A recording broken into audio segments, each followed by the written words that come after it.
semua, assalamualaikum. Jumpa lagi di sini bersama saya, Mama Rainbow. Di video sebelum ini, Mama telah mengajak teman-teman semua mengikuti aktivitas Mama di pagi hari, mengecek tanaman-tanaman hias yang ada di teras rumah.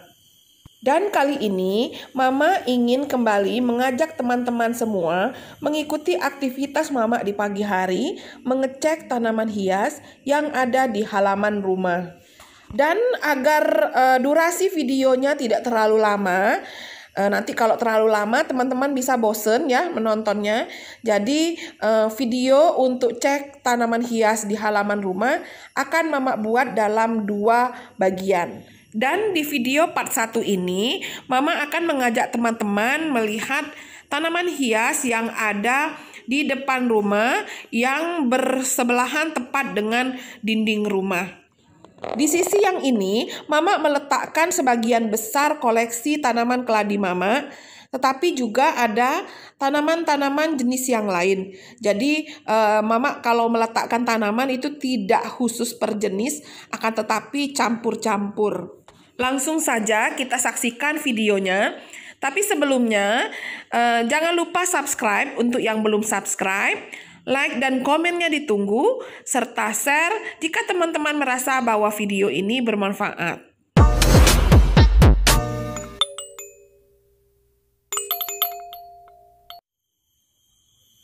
Kita mulai dari tanaman yang ada di ujung teras ya. Jadi tanaman ini kemarin belum sempat Mama perkenalkan, jadi ada yang bertanya. Nah, buat yang belum tahu, nama tanaman ini adalah Ficus triangularis. Tanaman ini dia menyukai sinar matahari.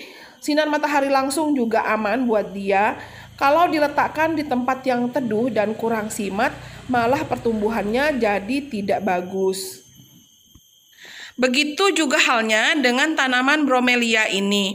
Tanaman bromelia ini tanaman yang menyukai sinar matahari, tidak menyukai metan yang terlalu basah dan tidak membutuhkan perawatan ekstra seperti misalnya dipupuk, dikasih hama dan sebagainya. Jadi tanaman bromelia ini termasuk tanaman yang tahan banting kalau menurut Mama ya.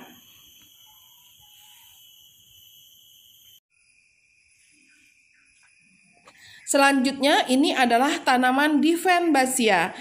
Untuk jenis lebih khususnya lagi nama spesifiknya Mama kurang tahu.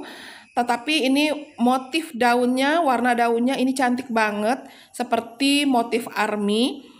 Nah, tanaman Dieffenbachia ini sebenarnya tidak rewel dan mudah sekali dirawat, akan tetapi jika metannya terlalu basah, tanaman ini rentan terkena hama jamur dan kutu putih.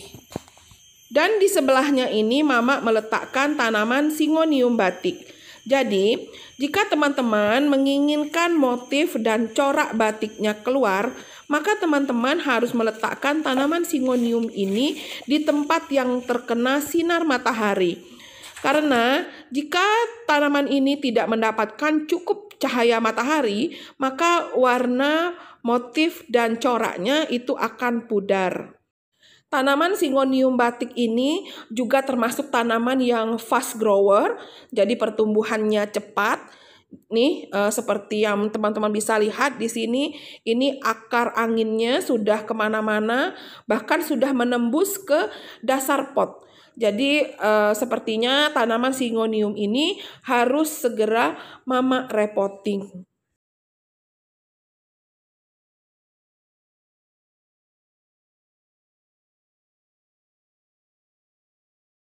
Di belakangnya ini adalah tanaman Syngonium Christmas. Entahlah apakah karena Mama yang kurang cocok menanganinya, ataukah memang jenisnya tanaman ini termasuk yang slow grower. Jadi pertumbuhannya itu agak lambat kalau menurut Mama. Berbeda dengan tanaman Syngonium batik dan juga Syngonium berry allusion ini. Syngonium berry allusion ini pertumbuhannya sangat pesat sekali. Jadi sudah beberapa kali Mama repotting, masih tetap tumbuh dengan subur seperti ini. Dan di atas ini, di atas rak besi ini juga Mama meletakkan tanaman Syngonium berryallusion yang digantung. Ini juga pertumbuhannya pesat sekali. Jadi buat teman-teman yang baru akan mulai belajar menanam tanaman Syngonium, tanaman Syngonium berryallusion ini Mama recommended banget biar teman-teman tidak mudah stres karena gagal dalam merawat tanaman. Oh ya, tanaman Syngonium berryallusion ini juga sebenarnya tanaman yang jenisnya yang merambat, akan tetapi ruas-ruasnya itu pendek sekali sehingga tidak terlihat menjulur panjang. Jadi dia lebih terlihat seperti berumpun. Nah, seperti ini. Ini sebenarnya juga jenis tanaman yang merambat ya teman-teman, tetapi karena ruasnya pendek, dia tidak terlihat panjang. Nah, ini yang Mama suka dari tanaman Syngonium berryallusion. Selanjutnya ini adalah sirih badak atau Monstera peru. Nah, tanaman ini juga adalah tanaman yang merambat dan sepertinya yang punya Mama ini udah menjulur pepak panjang, jadi udah nggak bisa tegak lagi dia. Jadi sepertinya ini harus segera diberi media untuk rambatan. Nah, sekarang Mama mau memberi turus terlebih dahulu pada tanaman sirih badak ini. Akan tetapi karena pot tanaman ini masih terlalu kecil dan juga tanamannya juga belum terlalu besar, jadi Mama hanya menggunakan sabut kelapa yang Mama lilit dengan kawat sederhana seperti ini. Jadi untuk sementara Mama menggunakan media rambatan yang seperti ini aja dulu sampai nanti tanamannya sudah agak besar, baru Mama repotting dan Mama beri turus yang sebenarnya. Dan untuk metannya, sepertinya metannya juga tidak dalam kondisi yang baik ya teman-teman. Di sini Mama lihat metannya terlalu basah dan terlalu banyak mengikat air. Metan yang terlalu basah itu berarti metannya kurang poros serta memiliki sistem drainase dan sistem aerasi yang kurang bagus, dan metan yang seperti itu kurang baik untuk pertumbuhan tanaman. Bisa dipastikan tanamannya tidak akan tumbuh dengan subur sebagaimana yang kita inginkan. Nah, di sini Mama memeras metan untuk mengecek apakah memang benar metan ini banyak mengandung air.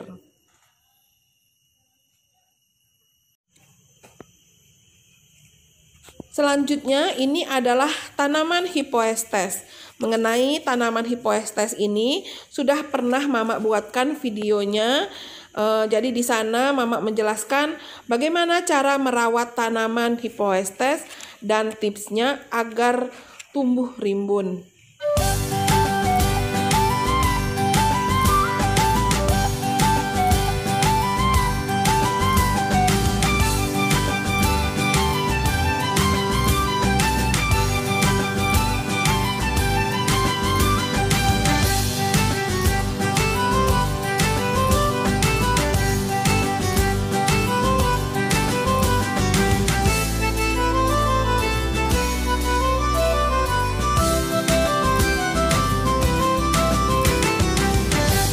Dan ini adalah tanaman Aglaonema pictum tricolor.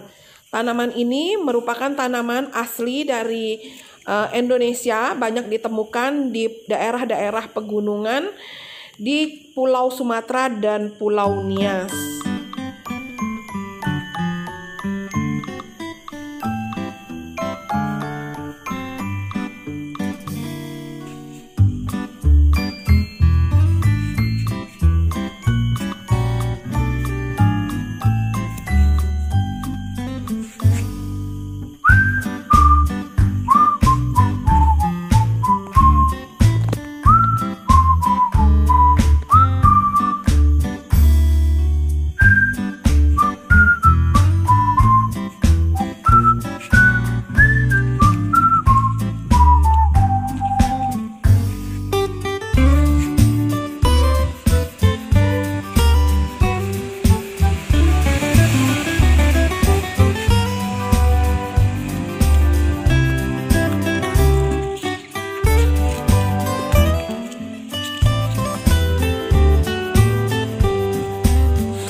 memiliki daun yang berwarna putih dan cantik ini memiliki ID Caladium candidum, tapi ada juga yang menyebutnya dengan nama Caladium Christmas. Daun keladi ini akan berwarna putih terang jika dia mendapatkan cahaya matahari yang cukup. Jika tidak, maka daunnya akan bercorak dan berwarna kehijau-hijauan. Selanjutnya ini adalah Caladium red star. Ini adalah keladi yang banyak tumbuh liar di kebun-kebun.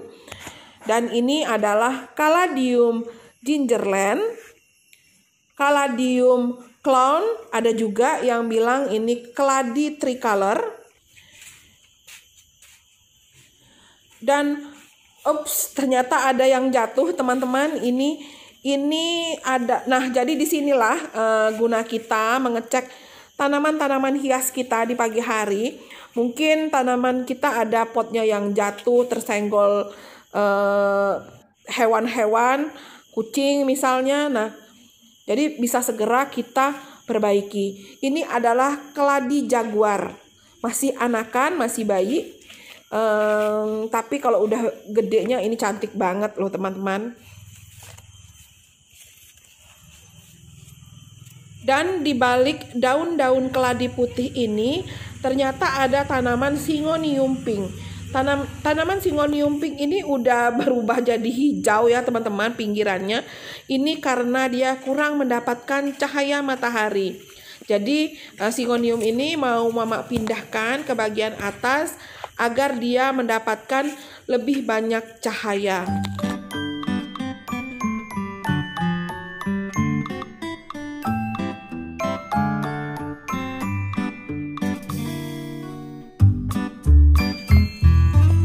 Lalu di tempat tanaman Syngonium pink tadi, Mama letakkan tanaman Aglonema pink butterfly yang tidak membutuhkan begitu banyak sinar matahari langsung. Dan di sebelahnya ini adalah keladi baret. Keladi ini juga sebenarnya membutuhkan sinar matahari, akan tetapi karena keterbatasan tempat jadinya diletakkan di sini dulu untuk sementara. Nah, ini adalah Philodendron yang anakan. Jadi ini baru Mama cacah kemarin. Nah, di belakangnya ini juga ada beberapa jenis tanaman Aglonema. Ini adalah Caladium Kathleen dan Caladium clown. Dan yang ini adalah Caladium mirzani. Ini baru Mama pisahkan dari induknya. Dan di sebelahnya ini adalah Syngonium pink flag. Jadi Syngonium ini berbeda dengan jenis Syngonium yang tadi. Kalau yang tadi itu Syngonium pink, walaupun juga sudah ada hijau-hijaunya. Nah, kalau yang ini pinknya ngeflag, jadi ada flag hijau, jadi dibilang Syngonium pink flag. Dan yang ini adalah Philodendron atau juga kita kenal dengan namanya sirih centong. Sirih ini Mama punya banyak dan ini adalah hasil cacahannya. Dan di sebelahnya ini juga ada beberapa jenis tanaman Aglonema. Jadi untuk tanaman Aglonema, Mama hanya memiliki tanaman Aglonema yang murah meriah saja. Dan di rak besi ini juga Mama ada meletakkan tanaman kuping gajah. Tanaman kuping gajah ini dia belum terlalu memiliki banyak daun karena tanaman ini memang baru, belum berapa lama Mama pisahkan dari indukannya. Jadi dia masih beradaptasi. Dan di sini juga ada tanaman Alocasia macrorhiza atau Alocasia variegata. Alocasia ini kemarin terserang hama spider mite, akan tetapi setelah Mama rawat dan Mama ganti pot serta metannya, alhamdulillah tanaman ini tumbuh menjadi lebih baik dan sekarang sudah tumbuh tunas daun barunya. Selanjutnya ini adalah Caladium florida sweetheart. Nah, Caladium ini sebenarnya tadinya ada satu pot besar. Nah, ini indukannya dan Mama pisahkan menjadi beberapa pot. Nah, ini tadinya ini indukannya ya, teman-teman. Jadi dia memiliki daun yang lebar serta bergelombang di bagian pinggirnya.